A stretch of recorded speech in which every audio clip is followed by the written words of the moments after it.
गिबिसिनथारावनो Emmas.Wisdom चेनेलाव नोंथांखौ बरायनानै लाग्रोबाय। आं दिनै नोंथांमोननि गेजेराव आरोबाव मोनसे भिडिअखौ लानानै फैबाय, जाय भिडिअनि दारै नोंथांमोननि गासैबो डाउटफ्रा क्लियार जागोन आं आसा खालामो। आं थांनाय समफ्राव नोंथांमोननि गेजेराव गोबां इसोरनि रावखौ लाबोदों, मा जालांगोन जोंनि बे बुहुमाव बेनि सोमोन्दै आं नोंथांमोननि गेजेराव दान्दिसे बिबुंथि लाखिदोंमोन। आं दिनैबो नोंथांमोननि गेजेराव आरोबाव फैगोन समाव माबायदि बोथोरफ्रा जालांगोन बेबायदि बोथोरनि सोमोन्दै नोंथांमोननि गेजेराव इसोरनि रावनिफ्राय आं लाबोनो हास्थायदों। आंनि मुङा इमानुएल बसुमतारी। नोंथाङा गिबि खेब आंनि चेनेलाव नायदोंब्ला अन्नानै आंखौ आरजजों लोगोसे आरो बेबायदिनो बे भिडिअखौ नायनायजों लोगोसे आरो गुबुनफोरनो शेयार खालामनायजों लोगोसे सापर्ट खालामनो हागोन आरो इसोरा नों आरो नोंथांनि नखरखौ बोर होगोन। आं दिनै नोंथांमोननि गेजेराव इसोरनि रावखौ जिसु ख्रिस्टनि 1000 बोसोर रायजो खुंनायनि सोमोन्दै बेखेवनानै नोंथांमोननि गेजेराव होनो हास्थायदों। थांनाय दिनाव आं नोंथांमोननि गेजेराव नैबे डायग्रामनि गेजेरजों मा जालांगोन बेफोरनि सोमोन्दै बुंथिनानै होलांदोंमोन। आं जास्ट रिकेप खालामनो लुबैदों।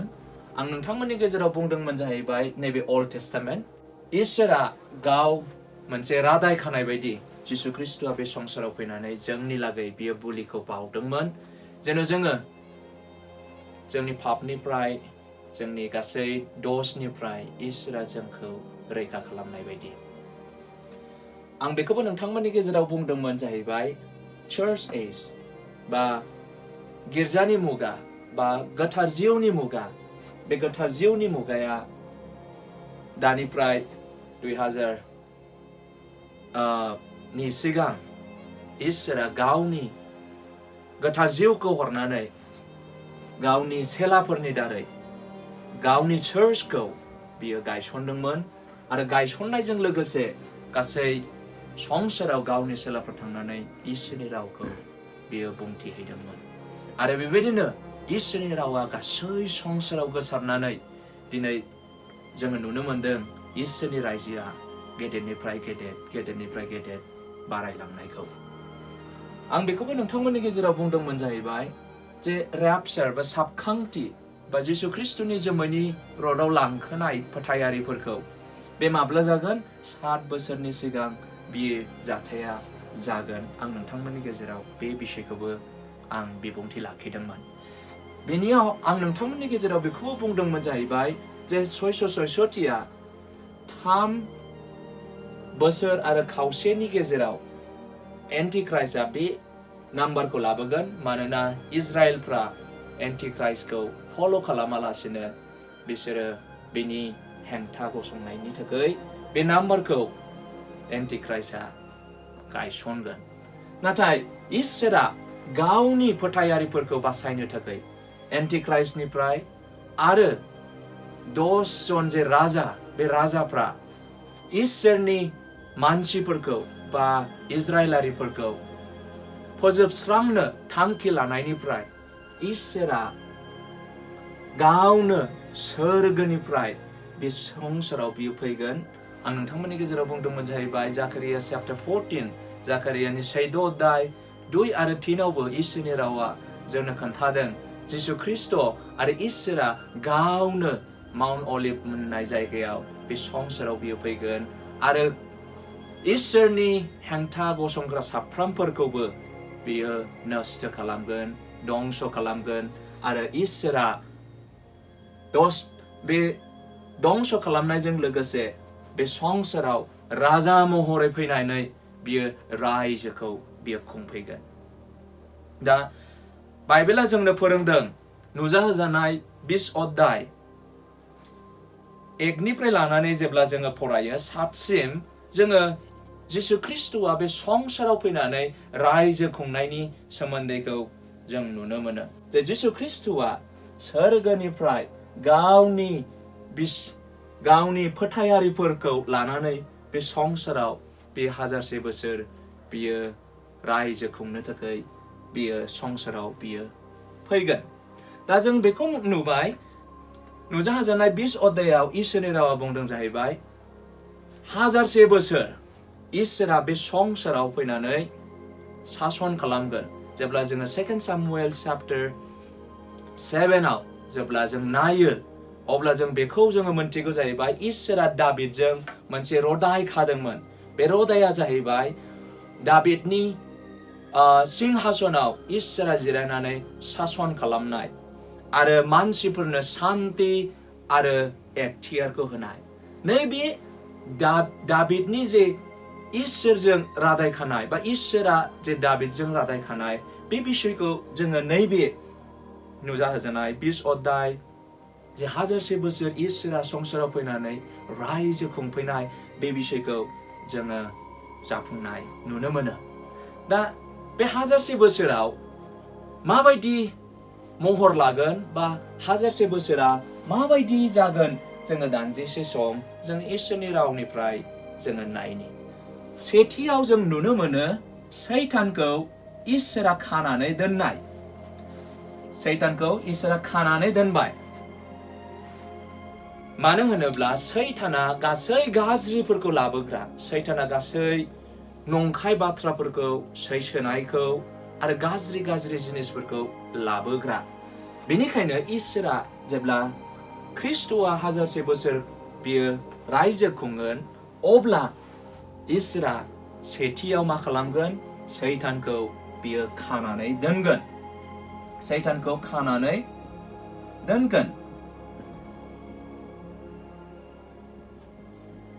जेब्ला सैताना गैला अब्ला इसोरनि रायजोआ बेसेबां समायना जागोन दा नैबे बिषयखौ जों नुनो मोनो नैथियाव जों बेखौबो जों नुनो मोनो इउनिभार्सेल पिस एन्ड प्रस्पेरिटी बुहुमनाङैनो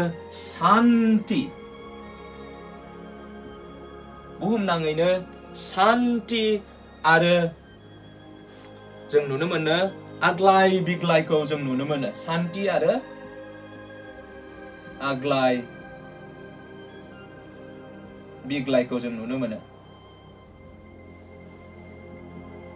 आग्लाय बिग्लाय जोबनो रोङै जों बयबो मानसिफ्रा शान्तिखौ लुबैयो नखराव शान्ति जोंनि मण्डलीफ्राव शान्ति गावनि जिबनाव शान्ति गथ'फोरनि जिबनाव शान्ति सुख शान्तिखौ जों बयबो हास्थायो जायनि थाखाय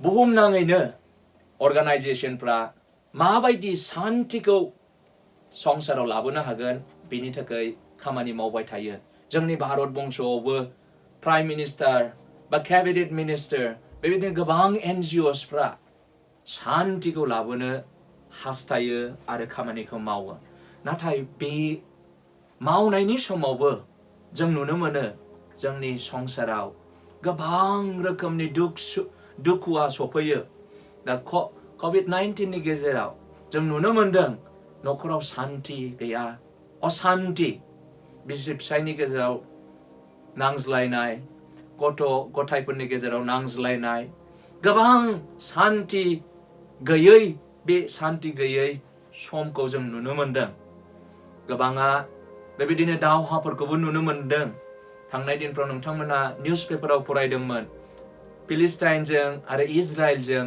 माबायदि दावहा नाङा शान्ति गैया अशान्ति संसाराव नाथाय जेब्ला इसोरा संसाराव फैनानै गावनो रायजो खुंगोन अब्ला जों बेखौ नुनो मोनो संसाराव ओरैबायदि शान्ति सफैगोन बे शान्तिखौ जोङो माब्लाबाबो सानख'नो हानाय नङा अनजाग्राफोर नखराव शान्ति गावनि जिबनाव शान्ति आरो गासै संसारावनो शान्ति बेयाव दुखु थाबावनाय नंबावा आरो बेखौबो जों नुनो मोनो जेब्ला जिसु ख्रिस्ट'आ संसाराव रायजो खुंगोन बेयाव जोंना आग्लाय बिग्लाय ओरैबायदि आग्लाय बिग्लाय जानायनि खम गैला थानायनि थासारियाबो खम नंला गासै बिथिङाव आग्लाय बिग्लाय मानोना इसोरा बयखौबो बोर होगोन नैबेबायदि जोङो इसोरनि रावखौ जोङो नुनो मोनो बेयाव बहाय लिरनाय दङ बेहाय आइजायानि 2 अध्यायाव जेब्ला जोङो फरायो आइजायानि 2 अध्याय आरो 4 पद 2 अध्याय 4 पद 17निफ्राय लानानै 20 अध्यायाव जेब्ला जों नायो अब्ला शान्तिनि परिबेस आरो आग्लाय बेग्लायनि परिबेसखौ जोङो नुनो मोनो। जोङो बिफां लाइफां गायोब्ला बिबार बारनाय समावनो बेबायदिनो बारहुंखाफोर फैनानै जोंनि थाइजौफोर बा माबा मोनसे फिथाइ सामथाइफ्रा थायनो रोङै जायो आरो गासैबो सेवहांगार जालाङो।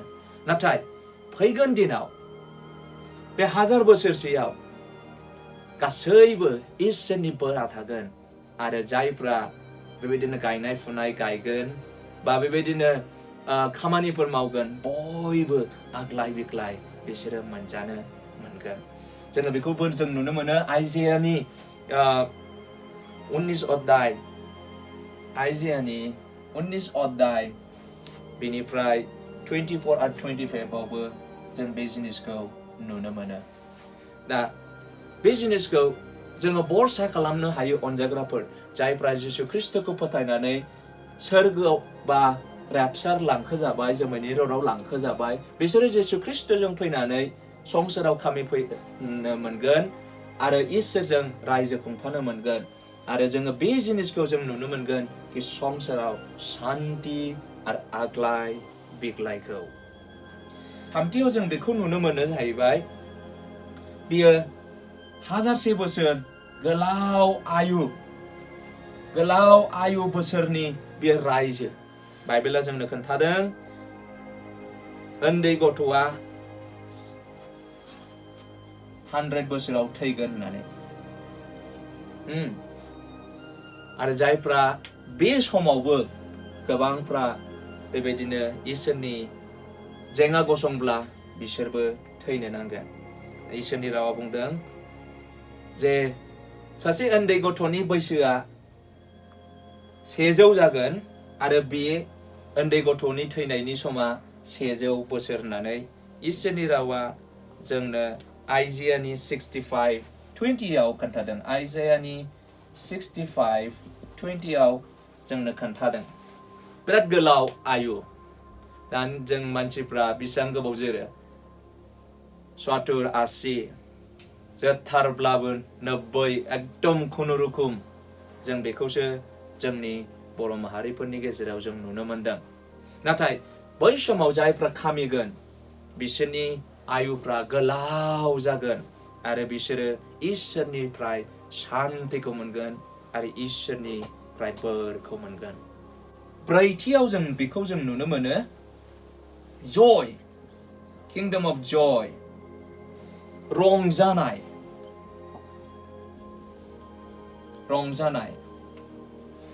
जों बयबो रंजानायखौ जों हास्थायो।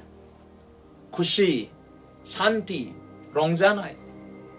नैबेबायदि अबस्थाखौ जोंनि न'खराव जोंनि जिबनाव जों अरायबो हास्थायो। नाथाय जोंनि जिबनाव गोबां दुखु खस्थफोर सफैयो। नाथाय जेब्ला जिसु ख्रिस्टआ 1000 बोसोर बियो रायजो खुंगोन बिनि रायजोआ माबायदि जागोन? रंजानाय, जय, ओरैबायदि खुसि, ओरैबायदि रंजानाय जोङो बेखौ जों नुनो मोनो। आइजायानि जोङो 61 verse 7, 35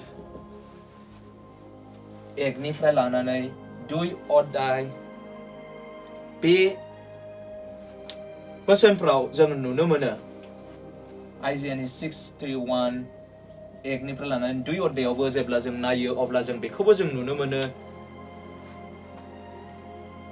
बे जिसु ख्रिस्टनि रायजो खुंनाया शान्ति परिबेस जागोन, रंजानाय, खुसि, ओरैबायदि गोजोनथाव बेबायदि रायजो इसोरा खुंगोन आरो जों बयबो जों इसोरखौ जों खुलुमनो मोनगोन। बाथियाव आं बेखौबो बुंनो हास्थायदों। बाइबेला जोंनो खोन्थादों माबायदि बे रायजो जागोन। राइटियास एन्ड फेइथफुल ना, राइटियास एन्ड फेइथफुल, राइटियास एन्ड फेइथफुल। धोरोमनिया आरो फोथायसुला, धोरोमिया आरो फोथायजाग्रा बा फोथायजाथाव नैबेबायदि अबस्थाखौ नैबे जिसु ख्रिस्टनि 1000 बोसोर खुंनायाव जों नुनो मोनगोन जेब्ला जों आइजियानि 11 अध्याय 4निफ्राय 5 अध्यायाव जों फरायब्ला जों बेखौ नुनो मोनो आइजियानि 11 अध्याय बेनिफ्राय 4निफ्राय लानानै 5 सिमाव जेब्ला जों फरायब्ला जों नुनो मोनो नोंथाङा बाइबेलखौ खेवनानै नायनो हागोन आइजियानि 11 अध्याय 4निफ्राय 5 अध्यायाव जों नुनो मोनो मानसिफ्रा ओरैबायदि धोरोमिया जागोन आरो फोथायजाथावथाव नैबे बिसयखौ जों नुनो मोनगोन मानसिफ्रा फोथायसुला जागोन आजिखालि जोङो बहुत मुस्किल जाबाय कि जोङो सोरबा सासेखौ फोथायनो गोब्राब जाबाय आरो धोरोमियाखौ जोङो मानसिफोरनि गेजेराव जों नुनो मोनलिया गाज्रिनिफ्राय गाज्रि बांबोसिनबाय नाथाय जेब्ला जिसु ख्रिस्टआ संसारखौ खुंगोन बे राजा महरै बियो जेब्ला रायजो खुंगोन अब्ला बिनि रायजोआ माबायदि जागोन शान्ति आरो बेबायदिनो धोरोमिया आरो फोथायजाथावथाव नै बेबायदि अबस्थाखौ जों इसोरनि रावनिफ्राय जों नुनो मोनो धोरोमिया बाइबेला जोंनो खोन्थादों रावबो धोरोमिया गैया होननानै नाथाय जेब्ला जिसु ख्रिस्टआ गावनो संसाराव फैगोन जों बयबो जायफ्रा जिसु ख्रिस्टखौ फोथायबाय बिसोरो धोरोमिया जाबाय आरो जोङो बे धोरोमिया जानायखाय जिसु ख्रिस्टजों जों फैफानो मोनगोन आरो जोङो संसाराव जोङो खामिनो मोनगोन आरो जोङो संसाराव जिसु ख्रिस्टजों जोङो सासन खालामफानो मोनगोन आरो जायफ्रा गोजाम रदाइनि आब्राहाम आइजाक जाकब मजेस बिसोर गासैबो नैबेयाव सिखांफिनगोन आरो नैबे 7 बोसोर महाक्लेशआव जायफ्रा जिसु ख्रिस्टखौ फोथायो आरो बिनि बोसोन बायदि थाबायो 1,44,000 बिसोरबो डाइरेक्ट नैबे 1000 बोसोर जिसु ख्रिस्टनि खुंनायाव थांफानो मोनगोन आरो बिसोरो धोरोमिया जीवन जापन खुंगोन रावबो अधोरोमिया बायदि जानाय नङा आरो बयबो फोथायजाथावथाव जोङो नुनो मोनगोन आजिखालि जोङो गभर्नमेन्ट सार्भिसाव जेब्ला जों नायो जों गोबां बाथ्राखौ जों रायज्लायो कारापसननि खोथा रावबो फोथायजाथावथावखौ जोङो बहुत गोब्राब आं रावखौबो कन्डेम खालामनो सानाखै नाथाय जेसेबां सोलोंथाइया बांद्राय जादों जेसेबां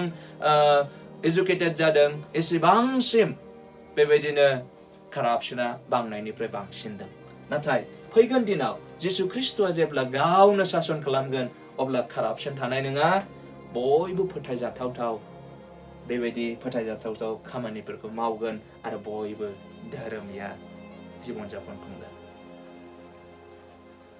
दथियाव जोङो नुनो मोनो इसोरनि रावा जोंनो खोन्थादों जेरेमियानि 31-33 आवहाय जेरेमियानि 31-33 आव इसोरनि रावा संसाराव बयनियावबो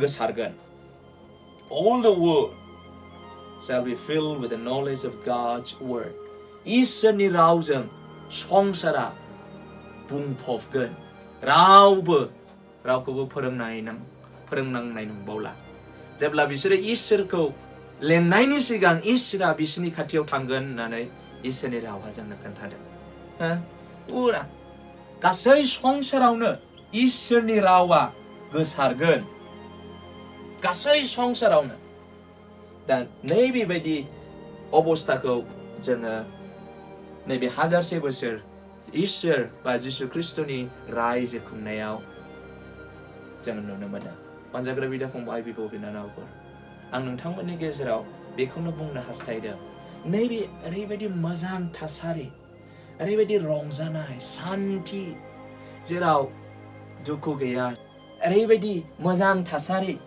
जेराव शान्ति जेराव आग्लाय बिग्लाय जेराव रंजानाय बाजानाय दङ जेराव धोरोमिया जेराव इसोरनि रावा ओरैबायदि संसारखौ गासैखौबो सुफुंनानै दोनगोन बेबायदि रायजोआव खामिनो थाखाय हास्थायदोंब्ला नोंथाङा जिसु ख्रिस्टखौ फोथायनांगोन आरो इसोरनिफ्राय नोंथाङा धोरोमिया मुंखौ जानो गोनां जागोन बाइबेला बुंदों रावबो धोरोमिया गैया नाथाय साफ्रोमबो जिसु ख्रिस्टखौ फोथायग्राफोरनो इसोरा गावनि धोरोमियाखौ बियो होयो आरो जायफ्रा बेखौ फोथायो अब्ला जिसु ख्रिस्टआ जेब्ला जोमैनि रथआव फैगोन बिसोरो थांफानो मोनगोन आरो जिसु ख्रिस्टजों बिसोरो फैनानै संसाराव 1000 बोसोर खामिफानो मोनगोन अनजाग्रा बिदा फंबाय बिनानावमोन इसोरा बयखौबो बोर होथों, नोंखौ बोर होथों आरो इसोरा थुलुंगा होथों। नोंथांनि जिबनाव दा सान्थि गैया जानो हागौ, नोंथांनि जिबनाव गोबां असान्थिफोर दङ जानो हागौ, नाथाय फिउचाराव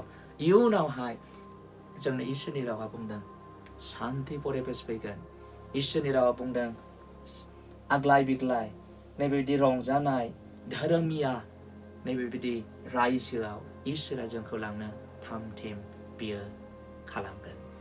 बेनिखायनो नोंथाङा जुदि उदासि जानानै दङब्ला, ओरैबायदि दुखु खस्थ'जों जुदि भुगिनानै दङब्ला, नैबे बाथ्राफोरखौ गोसोखां, इसोरनि रावखौ गोसोखां। इसोरा नोंखौ थुलुंगा होगोन, इसोरा नोंखौ बोर होगोन। आङो फैगोन दिनाव आरोबाव इसोरनि रावखौ हाजारसे बोसोरनि उनाव मा जालांबावगोन बे इसोरनि रावखौ नोंथांमोननि गेजेराव लाबोबावगोन। बे दिनैनि भिडिअ'आ बेनोसै।